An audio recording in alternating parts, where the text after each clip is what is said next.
Amén. El Señor nos bendiga, mis hermanos. Seguimos compartiendo de la palabra del Señor, habiendo pasado todos estos días especiales de actividad que hemos tenido aquí con las Dorcas, donde nos hemos gozado y bueno, hemos vuelto a lo cotidiano, ¿cierto? Lo que compartimos nosotros. Y venimos viendo de la palabra del Señor. Estamos allí en Proverbios capítulo 30, versículo 4. Hemos venido viendo acerca de quién es Dios, porque allí lanza una pregunta. Hemos visto quién es Dios. Vimos que Dios es espíritu, que Dios es infinito, que Dios es eterno, que Dios es inmutable, que Dios es sabiduría, que Dios es santo, que Dios es justo, que Dios es bueno, que Dios es verdadero. También vimos que Dios es amor. Vimos también que Dios es soberano. Vimos también los nombres de Dios en la predicación pasada. Vimos su nombre como Elohim, El Shaddai, El Elión, El Olam, El Roy, el nombre Yahvé, que es el más común, o Jehová en nuestro castellano, y sus nombres compuestos, ¿no? Jehová Jireh, Jehová Nisi, Jehová Sabaoth, etcétera, etcétera. Vimos varios nombres, el nombre también Adonai, que significa mi Señor, el nombre Teos, en griego el Dios, Kyrios, el Señor, Despotes, el dueño, y Padre. Y vimos también, por último, las teorías acerca de Dios. Vimos lo que significa el teísmo, el monoteísmo, el deísmo, el panteísmo, el politeísmo, la monolatría, el agnosticismo, el ateísmo, el naturalismo, el dualismo, el triteísmo y el escepticismo. ¿Y cuántos ismos más? Pero bueno, eso fue un repaso así, simplemente nombrar, ¿cierto?, los tópicos anteriores que estuvimos viendo. Leamos sí nuestro versículo en el cual estamos detenidos, Proverbios capítulo 30, versículo 4. Leámoslo juntos, por favor. Dice: ¿Quién subió? Se apagó un momentito. No, pero se me apagó el sonido ya, se ha desenchufado la cosa. Ahí está, gracias. Se apagó el sonido por un momentito, ahí está. Ahora sí, seguimos. Dice entonces Proverbios capítulo 30, versículo 4. Ahí está, leámoslo juntos. ¿Quién subió al cielo y descendió? ¿Quién encerró los vientos en sus puños? ¿Quién ató las aguas en un paño? ¿Quién afirmó todos los términos de la tierra? ¿Cuál es su nombre y el nombre de su hijo, si sabes? ¿Qué pregunta la que formuló allí Agur, este personaje del capítulo 30 de Proverbios que no sabemos quién es? Entonces, estamos tratando de responder, ¿no?, a estas palabras. ¿Quién es este Dios? ¿Quién es el que ha hecho todas estas cosas? ¿Cuál es su nombre y el nombre de su hijo? Bueno, hemos visto varios nombres que la misma Escritura le da al Señor, a nuestro Dios. Y vamos a ver en esta noche acerca de este Dios, su existencia. Vamos a ver un poquito acerca de la existencia de Dios. Si bien Dios no puede ser probado, hermanos, en su existencia en un modo científico, existen por lo menos algunas pruebas o maneras de concluir que Él existe de una manera lógica y de una manera racional.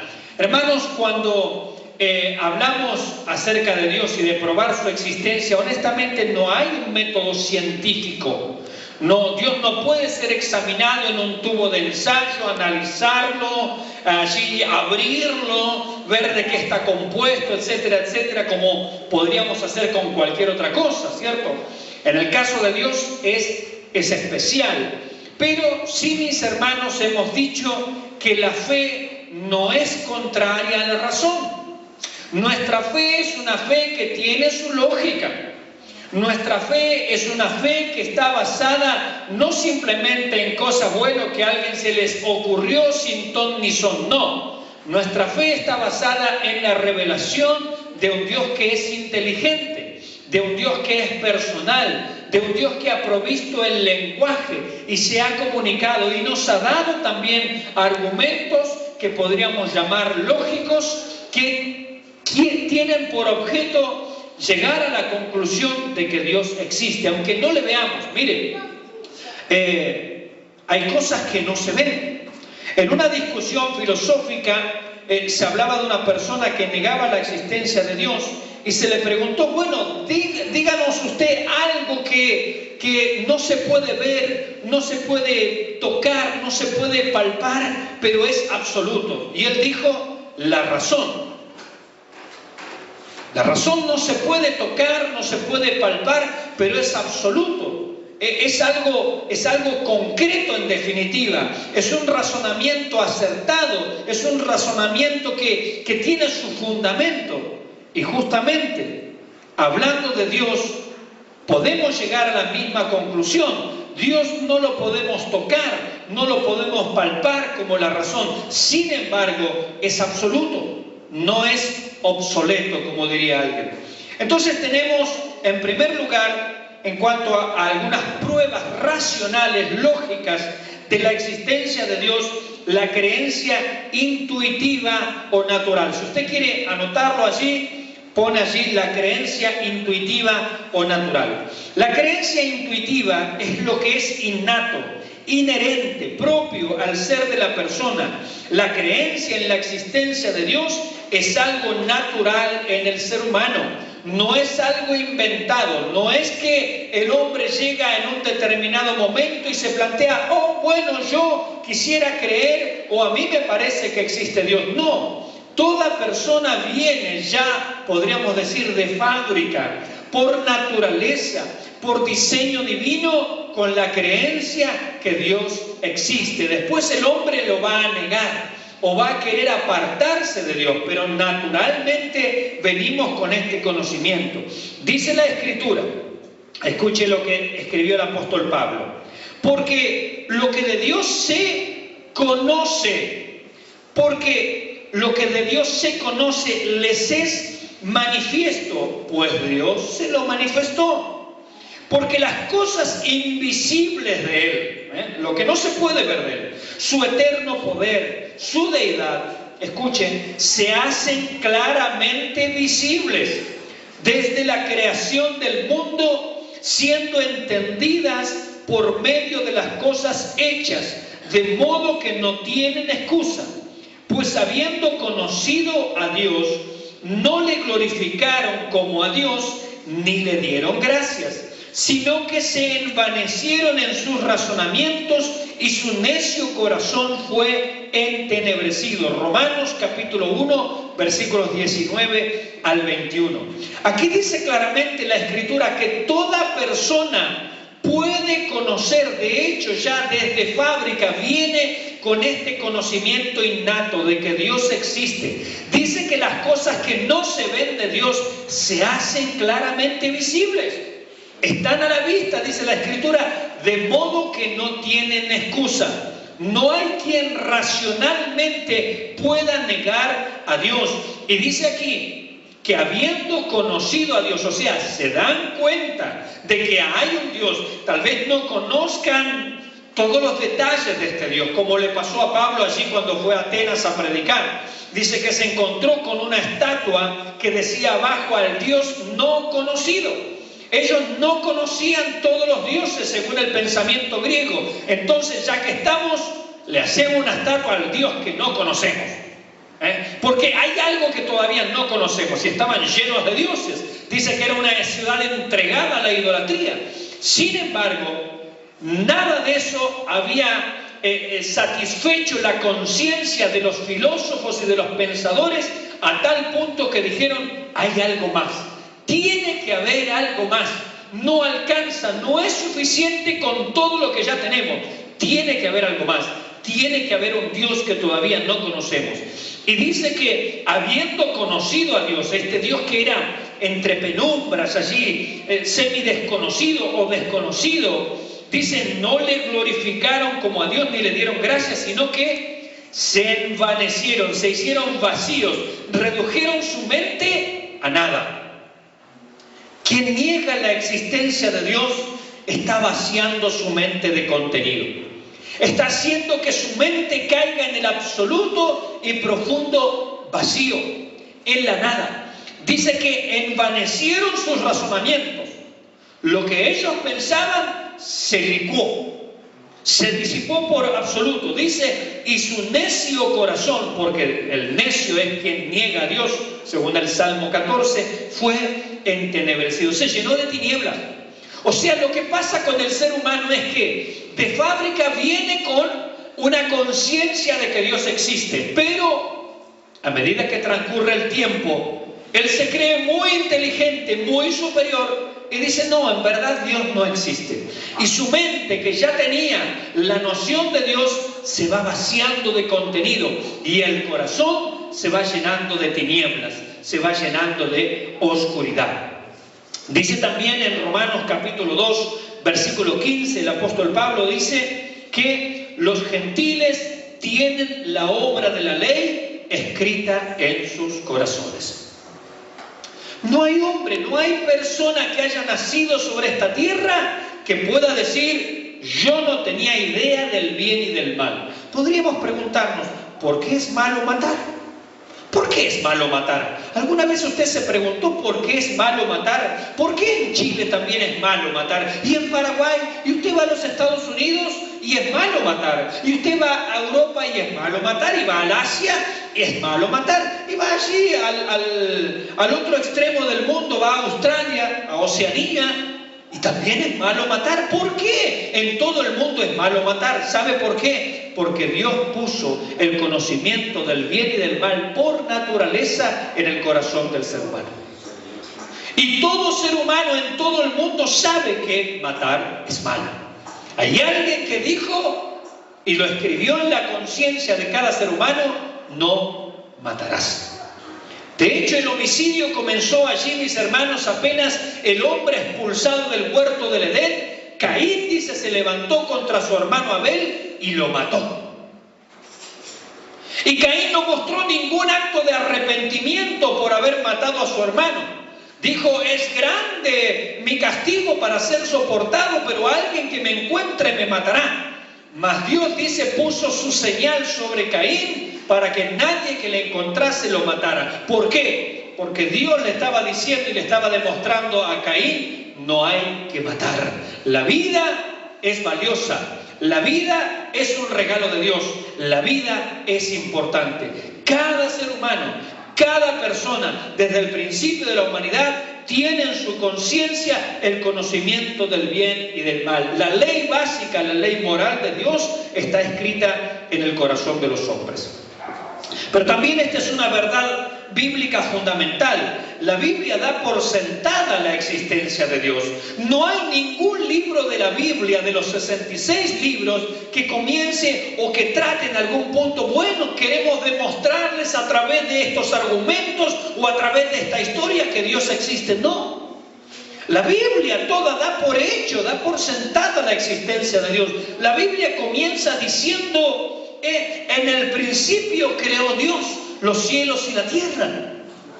Y no discute de dónde salió Dios, ni qué tiempo tenía Dios, ni cuándo apareció Dios, si Dios existe o si Dios no existe. No, Dios en el principio de la humanidad, en el principio del resto de las cosas, en el principio de la creación, Dios ya estaba, ya existía, Él es eterno. Mis hermanos, y la Biblia simplemente parte desde este momento, desde este punto.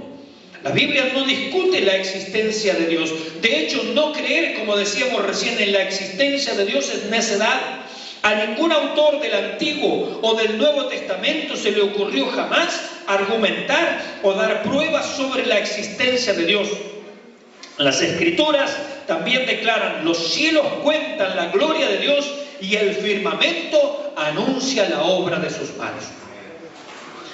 No solamente es una verdad bíblica fundamental, sino que hay argumentos racionales, y ahora vamos a ver algunos de estos argumentos racionales, porque nuestra fe no es una fe, como decíamos recién, absurda, ilógica. No. Tiene su cuota de razón, es una fe razonable. Dios nos ha dado argumentos racionales. El primer argumento racional es el argumento al cual llamamos cosmológico, o el argumento de la causa. Esto significa que todo efecto tiene que tener una causa. Mire, si una pared ahora está en el piso, si una pared ahora está derribada, es porque en algún momento estuvo de pie. Si no, no podría estar derribada. Si afuera de la iglesia o afuera de su casa hay un vehículo estacionado, ¿sabe qué significa? Que alguien vino manejando. Ese vehículo no apareció allí de la nada. O sea, todo efecto tiene que tener una causa.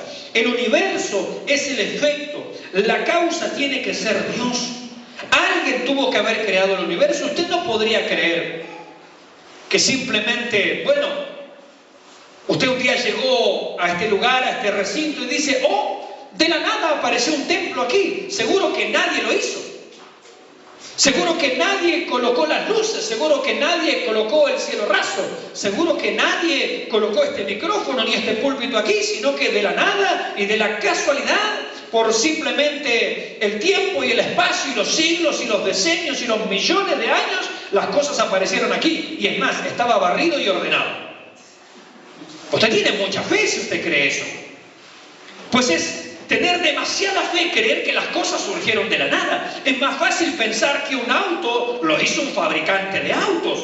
Es más fácil pensar, mis hermanos, que una casa la hizo un arquitecto. Es más fácil pensar, mis hermanos, que un avión lo hizo un grupo de ingenieros en aviación, y no simplemente que de la nada se juntaron piezas y ahora hay un avión volando. Pues es ilógico pensar de esa manera. Es más lógico pensar que si las cosas están en un estado de perfección, alguien tiene que haberlas hecho en esa forma, en esa manera. Se cuenta que en una ocasión estaba un creyente, Isaac Newton, un hombre, un científico de los más destacados de la historia de la humanidad, creyente. Hombre de fe, porque la ciencia no es contraria a la fe. La fe no es contraria a la ciencia. Isaac Newton, un hombre de fe y un hombre de ciencia, se presentó allí ante su taller, ante su laboratorio, una persona que negaba la existencia de Dios, famoso por aquellos días. Y Newton había creado a través de un sistema de poleas y engranajes todo un sistema, digamos, un sistema solar. Estaba allí el sol que giraba, estaban los planetas que giraban, y había hecho un sistema solar allí mediante mecanismos, y estaba allí y funcionaba todo, la rotación de las cosas, y uno podía ver en un invento, en un diseño que él había hecho, así con cosas tangibles, ahí cómo funcionaba el sistema solar. Y cuando este ateo, este filósofo ateo, viene hasta el taller de Newton, hasta su laboratorio, quedó asombrado por este ingenio, por esta maquinaria, y le pregunta a este hombre, a Newton, le dice, ¿lo hizo usted, verdad? Y Newton con sarcasmo lo mira y le dice, no, se hizo solo. Porque así, mis hermanos, cuando algo funciona a la perfección, cuando algo realmente está funcionando y hay leyes matemáticas, hay leyes científicas archicomprobadas, no solamente aquí en esta tierra, sino en el universo, y que el universo se rige por leyes que funcionan a la perfección, hermanos, alguien tuvo que haberlo diseñado. No puede ser simplemente de la casualidad, como alguien dijo, de la nada, nada sale. No puede ser que de la nada surja todo. De la nada, nada sale. Entonces el argumento cosmológico, el argumento de la causa, nos dice que todo efecto tiene que tener una causa. El universo es el efecto, la causa tiene que ser Dios. Las cosas no suceden porque sí. Hebreos capítulo 3, versículo 4 dice, porque toda casa es hecha por alguno, pero el que hizo todas las cosas es Dios. Y no se discute esto en la Biblia, ¿ves? El autor a los hebreos, que no sabemos quién es, no se pone a razonar allí, bueno, pero te quiero dar argumento de la existencia de Dios. No, no, si una casa tiene un constructor, el universo también tiene un creador. Así de sencillo, es una fe lógica, es una fe razonable, no es una fe ciega, y permítame esta palabra, una fe estúpida. No. No es simplemente una cuestión, bueno, yo decidí creer así. No, hay argumentos lógicos, hay argumentos razonables.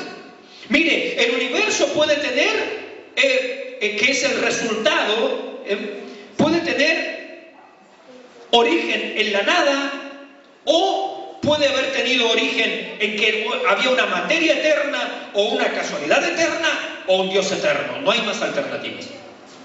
La materia existió siempre, o la casualidad existió siempre, o Dios existió siempre. Y Él es el que le ha dado lugar y ha hecho todas las cosas. Hay otro argumento que es el argumento que se llama teleológico o argumento del diseño. Dice, el orden y la utilidad perfecta de todo lo creado tiene que obedecer a que alguien, en este caso Dios, lo dispuso así. No puede ser obra de la sola casualidad. El diseño tan inteligente tiene que tener a alguien muy inteligente detrás.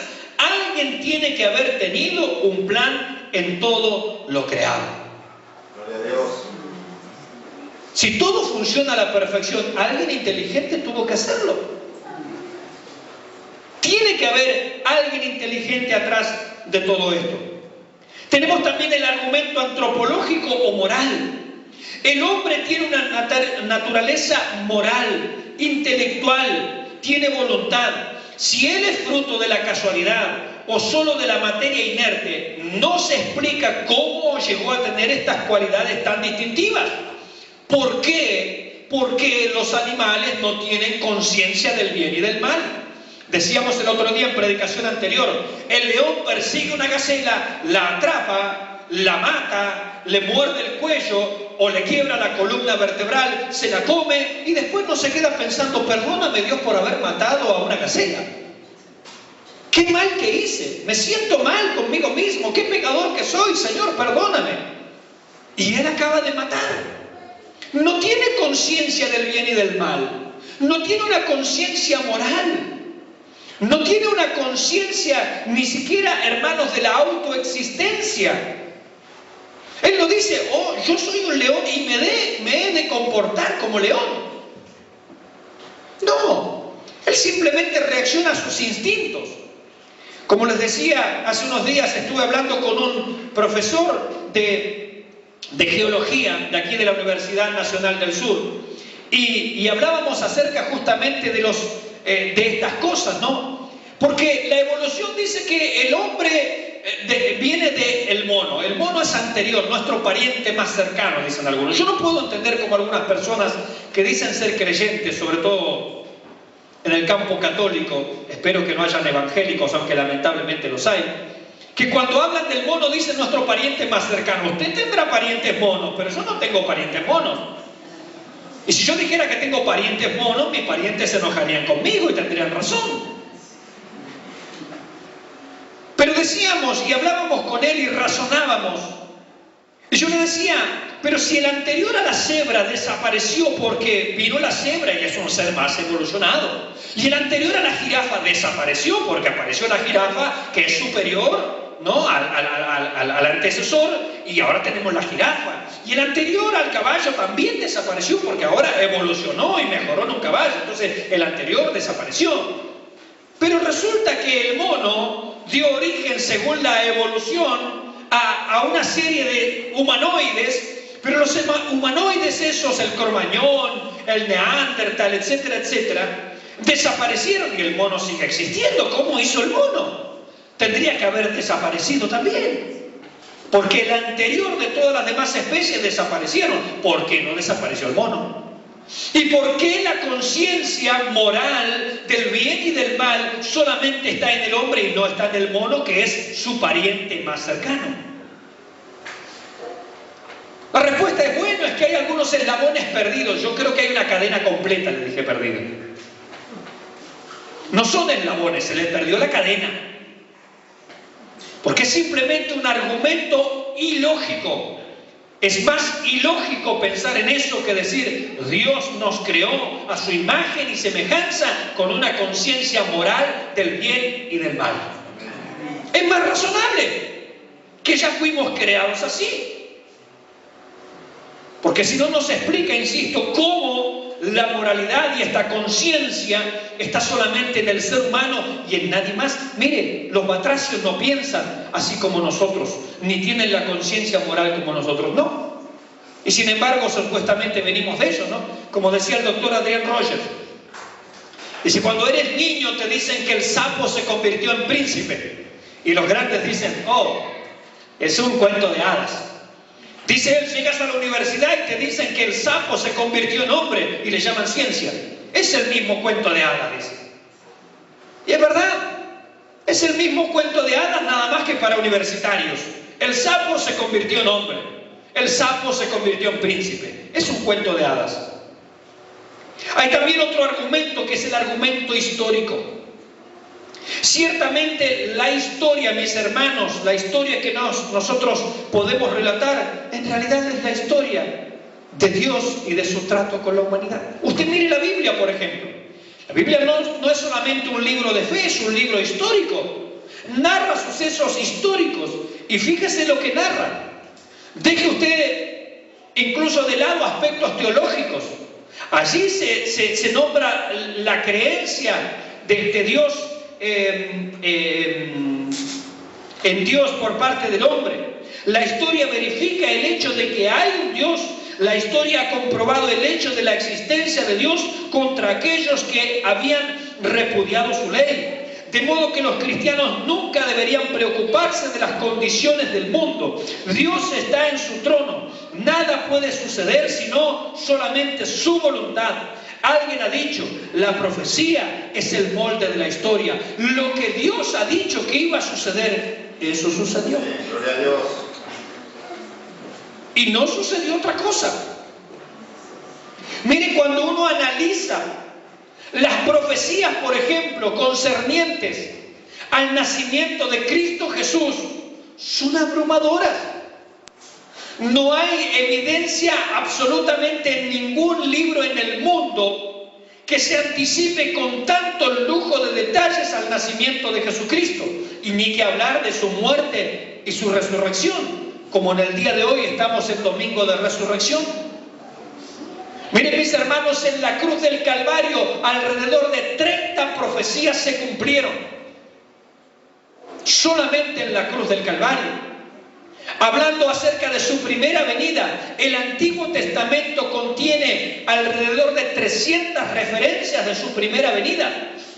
Nómbreme usted un libro en la historia de la humanidad, por ejemplo, que dé, no sé, 50 profecías acerca de la aparición de Buda, o de Confucio, o de Mahoma. No existe tal libro, no existe tal cosa.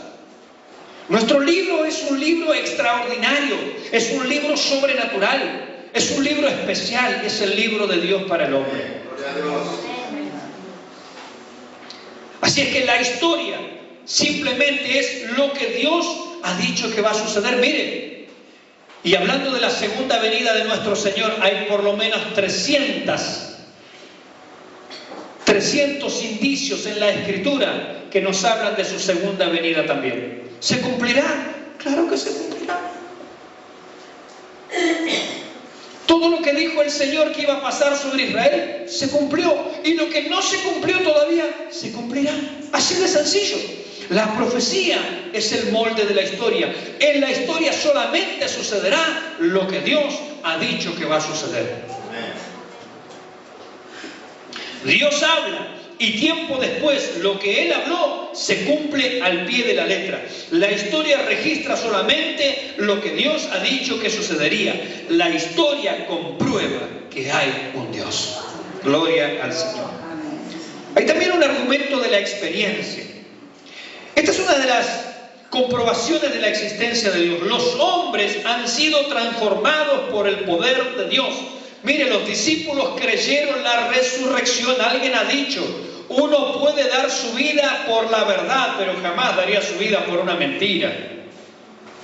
Los discípulos dieron su vida porque justamente ellos creyeron y comprobaron y vieron y palparon y estuvieron con Él luego de la resurrección. Nadie va a dar su vida por una mentira. Si usted sabe que algo es mentira, usted no va a dar su vida por una mentira, ni nadie lo haría. Tiene que estar absolutamente fuera de sus cabales. Pero los discípulos estuvieron dispuestos a ir a la muerte, a la crucifixión, a la decapitación y a toda clase de martirio y atrocidades, porque ellos justamente creyeron y afirmaron Jesucristo ha resucitado. Él es el Señor. Vimos la tumba vacía. Pedro dice, nosotros estuvimos con Él en el monte de la transfiguración. Nosotros vimos la tumba vacía, pero también tenemos la palabra profética más segura. Gloria al Señor. Él lo vio claro. Él puede decir, yo vi la tumba vacía. Yo vi allí cuando se transfiguró. Nosotros podríamos decir, pero Pedro no lo vimos. Y él nos dice antes que nosotros contestemos, pero aquí tienen la palabra de él. Es la palabra profética más segura, a la cual hacéis bien en estar atentos, porque ella alumbra como una antorcha en un lugar oscuro. El que está en tinieblas, mis hermanos, puede ver la luz a través de este precioso libro. Oraciones han sido contestadas atestiguando la existencia de Dios. ¿Cómo puede ser, mis hermanos, que un día un cáncer estaba en todos los análisis y en el próximo no hay nada? ¿Cómo puede ser, mis hermanos, que cosas que parecían imposibles, Dios las ha hecho posible a través de la oración? ¿Cómo negar esas cosas? Como alguien ha dicho, es creer o... Bien, este es el argumento de la experiencia. Hay un argumento escritural, lo que la Biblia asume ser. La Biblia es el único libro que es inspirado por Dios.